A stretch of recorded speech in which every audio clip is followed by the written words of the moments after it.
À Tinkorogo, dans le centre-est du Burkina, l'Organisation internationale pour les migrations vient de procéder au lancement d'un programme. Le programme d'appui à la prévention des conflits et de l'extrémisme violent dans les zones frontalières du Bénin, du Burkina et du Togo, phase 2. Sur 2 ans, il entend renforcer la résilience économique des populations vulnérables des régions du centre-est et de l'est. Aimé Douamba, Poliabri. Cet atelier d'information, de consultation et de planification marque le lancement officiel de la phase 2 du projet programme d'appui à la prévention des conflits et de l'extrémisme violent dans les zones frontalières du Bénin, du Burkina Faso et du Togo.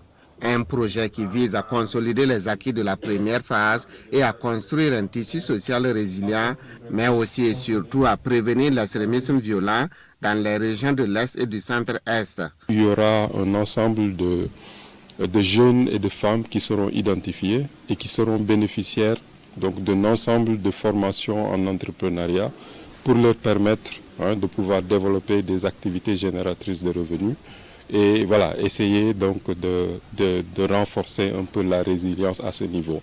Mais l'autre élément, je pense, qui est important aussi, c'est d'essayer un peu de faciliter une collaboration entre les 3 pays autour des mécanismes de prévention et surtout de gestion des conflits. Mise en œuvre par l'Organisation internationale pour les migrations, en collaboration avec le programme des Nations Unies pour le développement, ce projet s'inscrit en droite ligne avec les objectifs de la transition. C'est pourquoi les autorités régionales du Centre-Est s'engagent à accompagner ce programme dans l'atteinte de ses objectifs. Nous devons en tout cas nous engager pleinement et pour justement parce que quand on voit un peu le contexte sécuritaire à l'heure actuelle au Burkina Faso, quand on voit ce que ça suscite au sein des communautés, les questions de conflits communautaires, quand on voit un peu que nous avons perdu également la question de la solidarité qui doit promouvoir la cohésion sociale, nous devons en tout cas travailler de telle sorte à ce que ce projet-là soit une réussite. Ce projet qui va durer 2 ans